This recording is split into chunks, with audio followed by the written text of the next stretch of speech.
അടിപൊളി വഴുതനങ്ങ കറി ആയാലോ?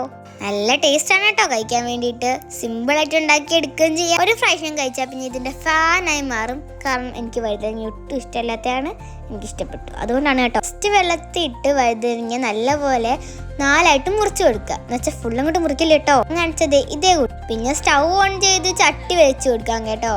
ചട്ടി ചൂടാകുമ്പോഴത്തേക്കും കുറച്ച് എണ്ണയും കൂടെ അങ്ങോട്ട് ഒഴിച്ച് കൊടുക്കുക. പിന്നെ നമ്മുടെ വഴുതനങ്ങ കുട്ടന്മാരങ്ങോട്ട് ഇട്ടങ്ങ് കൊടുക്കാവേ. ചെറിയ പൊട്ടിത്തെറിയൊക്കെ കേൾക്കുമെങ്കിലും പ്രശ്നമില്ല എന്ന് വിചാരിക്കുന്നു. ഇല്ലല്ലോ അല്ലേ? ഇല്ല, അത്രേ ഉള്ളൂ. അങ്ങനെ കുറച്ചു നേരം നമ്മൾ ഇളക്കാതെ വെച്ച് ഇനി നമുക്ക് ഇതിനകത്തോട്ട് നമ്മുടെ സ്വന്തം ഉപ്പ് അങ്ങോട്ട് ഇട്ട് കൊടുക്കാം കേട്ടോ. ഉപ്പ് ഇട്ട് കൊടുത്തിട്ട് നല്ലപോലെ അങ്ങോട്ട് ഇളക്കി തന്നെ കൊടുക്കാം. കൈയൊക്കെ ചെറുതായിട്ട് വേനിക്കും, നോ പ്രോബ്ലം അല്ലേ? ആണല്ലോ, ആണ്. വഴുതനങ്ങ മാറ്റി വെച്ച് ആ ചട്ടിക്കകത്തോട്ട് തന്നെ കുറച്ച് വെളിച്ചെണ്ണ ഇട്ട് കൊച്ചുള്ളി വെളുത്തുള്ളി ഇട്ട് കൊടുത്ത് കുറച്ച് കറിവേപ്പിലയും കൂടി നല്ലപോലെ നമുക്ക് അങ്ങോട്ട് ഇളക്കി അങ്ങോട്ട് കൊടുക്കാം കേട്ടോ. കുറച്ച് നേരം ഒന്ന് ഇളക്കിയാൽ പോരാ കേട്ടോ. കുറച്ച് ഏറെ തന്നെ നേരം നമ്മൾ ഇളക്കിക്കൊണ്ട് തന്നെ ഇരിക്കണം, അല്ലെങ്കിൽ നമ്മുടെ സാധനം സെറ്റായി വരൂല.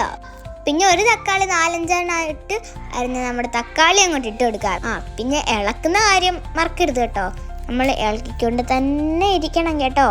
പിന്നെ നമ്മുടെ സ്വന്തം കുറച്ച് ഉപ്പങ്ങോട്ട് ഇട്ട് കൊടുത്ത് നല്ലപോലെ ഇളക്കി കൊടുക്കാം കേട്ടോ. പിന്നെയും ഞാൻ കുറച്ച് തേങ്ങ, നമ്മൾ ചെറിയ തേങ്ങയാണ് കേട്ടോ, അതും കൂടി ഇട്ട് കൊടുക്കുന്നുണ്ട്. അതും കൂടി നമുക്ക് നല്ലപോലെ ഇളക്കി തന്നെ കൊടുക്കാം. ഇളക്കി കഴിഞ്ഞതിന് ശേഷം അതിനകത്തിട്ട് കുറച്ച് മുളക് പൊടി ഇട്ടെടുക്കാവേ. കുറച്ച് മഞ്ഞപ്പൊടിയും കൂടി ഇട്ട് കൊടുത്ത് കുറച്ച് ജീരകവും അതും കൂട്ടി നല്ലപോലെ നമുക്ക് പിന്നെയും ഇളക്കി തന്നെ ഇരിക്കാം. അതിനകത്ത് കൂടുതലും വരുന്നത് ഇളക്കലാണ് കേട്ടോ. നമ്മൾ ഇളക്കി ഒരു വഴിക്ക് തന്നെ ആകും. ഇത് പറയാൻ കാരണം ഞങ്ങൾക്ക് നല്ല പോലെ വേദനിച്ചിട്ടുണ്ടായിരുന്നു കൈ കേട്ടോ.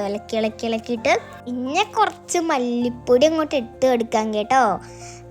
അതിട്ടതിന് ശേഷം നമ്മൾ ഒന്നും കൂടെ ഇളക്കി അങ്ങോട്ട് കൊടുക്കാമെന്നേ. നമ്മൾ തേങ്ങ മിക്സി ജാറിൽ തന്നെയാണ് കേട്ടോ അടിച്ചിട്ടുണ്ടായിരുന്നത്. ചെറുതാൻ വയ്യാത്തതുകൊണ്ട് മിക്സി ജാറിനകത്ത് തന്നെ നമ്മുടെ മിക്സിട്ട് അങ്ങോട്ട് അടിച്ചങ്ങോട്ട് എടുക്കാം കേട്ടോ. അതിന് ശേഷം നമ്മൾ മുമ്പേ എടുത്ത നമ്മൾ ചട്ടിയില്ലേ, അതോട്ട് പിന്നെയും കുറച്ച് എണ്ണ, കുറച്ച് കടുക് അങ്ങോട്ട് ഇട്ട് കൊടുക്കാമെന്ന്. പിന്നെ കുറച്ച് ഉരുന്നങ്ങോട്ട് ഇട്ട് കൊടുക്കാം കേട്ടോ. പിന്നെ നമ്മുടെ സ്വന്തം പച്ചമുളക്, കരിവേപ്പില അതും കൂട്ട് നമ്മൾ മുമ്പേ അരച്ച് വെച്ചാൽ നമ്മുടെ മിക്സങ്ങില്ലേ, അതും കൂട്ട് നല്ലപോലെ അങ്ങോട്ട് ഇളക്കി അങ്ങോട്ട് കൊടുക്കാം കേട്ടോ.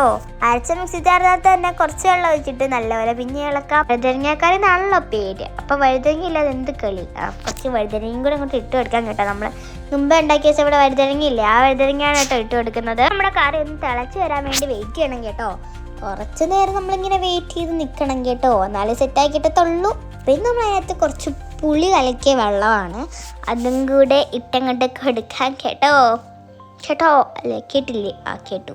പിന്നെ നമ്മൾ അങ്ങോട്ടും ഇങ്ങോട്ടും കുറേ നേരം ഇളക്കി, കുറേ നേരം അടുപ്പത്ത് വെച്ച് തിളപ്പിച്ച്, അങ്ങനെ കുറേ നേരം നമ്മൾ ഇളക്കി കുറച്ച് ഉപ്പങ്ങോട്ട് ഇട്ട് കൊടുത്ത് നമ്മുടെ ഈ അടച്ചങ്ങോട്ട് വേവിക്കുന്ന പരിപാടിയില്ലേ, ആ പരിപാടി ചെയ്ത് കൊടുക്കാം കേട്ടോ. അപ്പോൾ ലാസ്റ്റ് ആകുമ്പോഴത്തേക്കും നമ്മുടെ കറിയുടെ ലുക്ക് ഇത് ഇങ്ങനെയൊക്കെ ആയി കിട്ടും. ഫൈനൽ ലുക്ക് ഇത് ഇങ്ങനെയാണ് കേട്ടോ. നല്ല ടേസ്റ്റുള്ള കറിയാണ്. അപ്പം എന്താ, പോയി ട്രൈ ചെയ്തോ, സൂപ്പറാണ്. അപ്പം